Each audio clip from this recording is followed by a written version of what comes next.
हिंदू धर्म में एकादशी को सबसे महत्वपूर्ण और फलदायी माना गया है। हर महीने में 2 एकादशी की तिथियां पड़ती हैं और सभी एकादशी का अपना विशेष महत्व होता है। मार्गशीर्ष मास के कृष्ण पक्ष की एकादशी को उत्पन्ना एकादशी का महत्वपूर्ण व्रत पड़ता है। इस एकादशी के दिन श्रद्धा और नियम पूर्वक व्रत करने से भगवान विष्णु की विशेष कृपा प्राप्त होती है। इस दिन भगवान विष्णु के साथ माता लक्ष्मी की पूजा करने से जीवन में सुख, शांति आती है और घर में समृद्धि का वास होता है। मार्गशीर्ष मास में आने वाली उत्पन्ना एकादशी विशेष रूप से कल्याणकारी मानी गई है। यह व्रत न केवल सांसारिक कष्टों से मुक्ति दिलाता है, बल्कि मोक्ष की प्राप्ति के लिए भी लाभकारी माना जाता है।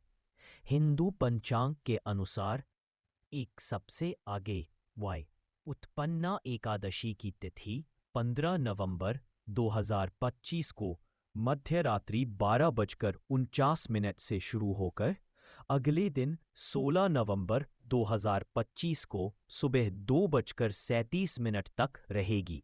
ऐसे में उत्पन्ना एकादशी का व्रत इस साल 15 नवंबर 2025 शनिवार के दिन किया जाएगा। एकादशी व्रत के अगले दिन सूर्योदय के बाद पारण किया जाता है। उत्पन्ना एकादशी का पारण 16 नवंबर 2025 को किया जाएगा।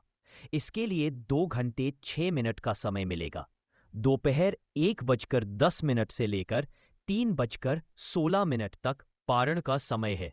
वही पारण तिथि के दिन हरिवासर समाप्त होने का समय 16 नवंबर की सुबह 9:09 तक है। उत्पन्ना एकादशी पर भगवान विष्णु और माता लक्ष्मी के पूजा विधि का विशेष महत्व है। इस दिन भगवान विष्णु की पूजा विधि पूर्वक करने से सभी पापों का नाश होता है। उत्पन्ना एकादशी के दिन सुबह ब्रह्म मुहूर्त में उठकर स्नान करें। भगवान विष्णु को पीले वस्त्र, पीले फूल चढ़ाएं। इसके बाद भगवान विष्णु को तुलसी के पत्ते अर्पित करें। भगवान विष्णु की आरती करें और विष्णु सहस्त्र नाम का पाठ करें। द्वादशी के दिन सुबह स्नान के बाद भगवान विष्णु की पूजा कर व्रत पारण करें। आइए सुनते हैं उत्पन्ना एकादशी व्रत की संपूर्ण कथा। शिव भगवान बोले, कुंती नंदन, प्राचीन समय की बात है, सत्ययुग में मुर नामक दानव रहता था। वह बड़ा ही अद्भुत, अत्यंत रौद्र तथा संपूर्ण देवताओं के लिए भयंकर था। इस काल रूपधारी दुरात्मा महासुर ने इंद्र को भी जीत लिया था। संपूर्ण देवता उससे परास्त होकर स्वर्ग से निकाले जा चुके थे और शंकित तथा भयभीत होकर पृथ्वी पर विचरा करते थे। एक दिन सब देवता महादेव जी के पास गए। वहां इंद्र ने भगवान शिव के आगे सारा हाल कह सुनाया। इंद्र बोले, महेश्वर, ये देवता स्वर्गलोक से भ्रष्ट होकर पृथ्वी पर विचर रहे हैं। मनुष्यों में रहकर इनकी शोभा नहीं होती। देव, कोई उपाय बतलाइए।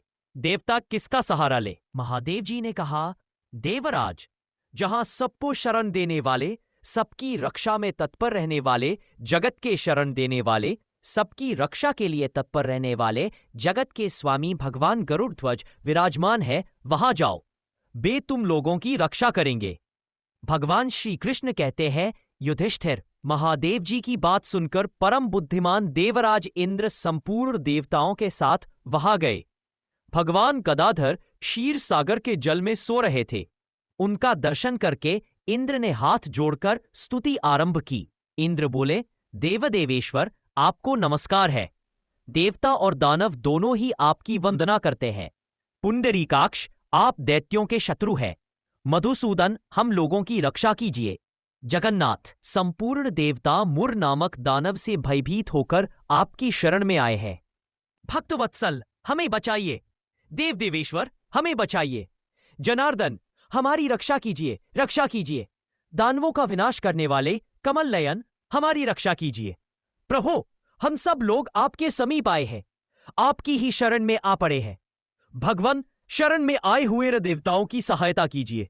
देव, आप ही कर्ता और आप ही कारण है। आप ही सब लोगों की माता और आप ही इस जगत के पिता है। भगवान, देव देवेश्वर, शरणागत वत्सल, देवता भयभीत होकर आपकी शरण में आए हैं। प्रभु, अत्यंत उग्र स्वभाव वाले महाबली मुर नामक दैत्य ने संपूर्ण तुर देवताओं को जीतकर इन्हें स्वर्ग से निकाल दिया है। इंद्र की बात सुनकर भगवान विष्णु बोले, देवराज, वह दानव कैसा है, उसका रूप और बल कैसा है तथा उस दुष्ट के रहने का स्थान कहाँ है? इंद्र बोले, देवेश्वर, पूर्व काल में ब्रह्मा जी के वंश में तालजंग नामक एक महान अस्त्र उत्पन्न हुआ जो अत्यंत भयंकर था। उसका पुत्र मुर दानव के नाम से विख्यात हुआ। वह भी अत्यंत उत्कट, महापराक्रमी और देवताओं के लिए भयंकर है। चंद्रावती नाम से प्रसिद्ध एक नगरी है, उसी में स्थान बनाकर वह निवास करता है। उस दैत्य ने समस्त देवताओं को परास्त करके स्वर्ग लोक से बाहर कर दिया है। उसने एक दूसरे ही इंद्र को स्वर्ग के सिंहासन पर बैठाया है। अनि, चंद्रमा, सूर्य, वायु तथा वरुण भी उसने दूसरे ही बनाए हैं। जनार्दन, मैं सभी बात बता रहा हूं। उसने सब कोई दूसरे ही कर लिए हैं। देवताओं को तो उसने प्रत्येक स्थान से वंचित कर दिया है। इंद्र का कथन सुनकर भगवान जनार्दन को बड़ा क्रोध हुआ। वे देवताओं को साथ लेकर चंद्रावती पुरी में गए। देवता ने देखा दैत्यराज बारंबार गर्जना कर रहा है। उससे परास्त होकर संपूर्ण देवता 10 दिशाओं में भाग गए। अब वह दानव भगवान विष्णु को देखकर बोला, खड़ा रह, खड़ा रह। उसकी ललकार सुनकर भगवान के नेत्र क्रोध से लाल हो गए। वे बोले, अरे दुराचारी दानव, मेरी इन भुजाओं को देख। यह कहकर श्री विष्णु ने अपने दिव्य बाणों से सामने आए हुए दुष्ट दानवों को मारना आरंभ किया। दानव भय से विह्वल हो उठे। पांडुनंदन, तत्पश्चात श्री विष्णु ने दैत्य सेना पर चक्र का प्रहार किया। उससे छिन्न भिन्न होकर सैकड़ों योद्धा मौत के मुख में चले गए। इसके बाद भगवान मधुसूदन बदरी का श्रम को चले गए। वहां सिंहावतों नाम की गुफा थी जो 12 योजन लंबी थी। पांडुनंदन, उस गुफा में एक ही दरवाजा था। भगवान विष्णु उसी में सो रहे। दानव मुर भगवान को मार डालने के उद्योग में लगा था। वह उनके बड़ा हर्ष हुआ। उसने सोचा, यह दानव का भय देने वाला देवता है, अतः निस्संदेह में इसे मार डालूंगा। युधिष्ठिर दानव इस प्रकार विचार करते ही भगवान विष्णु के शरीर से एक कन्या प्रकट हुई जो बड़ी ही रूपवती, सौभाग्यशालिनी तथा दिव्य अस्त्र शस्त्रों से युक्त थी। वह भगवान तेज के अंश से उत्पन्न हुई थी। उसका बल और पराक्रम महान था। युधिष्ठिर, दानवराज मुर ने उस कन्या को देखा। कन्या ने युद्ध का विचार करके दानव के साथ युद्ध के लिए याचना की। युद्ध छिड़ गया। कन्या सब प्रकार की युद्ध कला में निपुण थी। वह मुर नामक महान असुर उसके हुंकार मात्र से राख का ढेर हो गया। दानव के मारे जाने पर भगवान जाग उठे। उन्होंने दानव को धरती पर पड़ा देख पूछा, मेरा यह शत्रु अत्यंत उम्र और भयंकर था, किसने इसका वध किया है? कन्या बोली, स्वामिन, आपके ही प्रसाद से मैंने इस महादैत्य का वध किया है।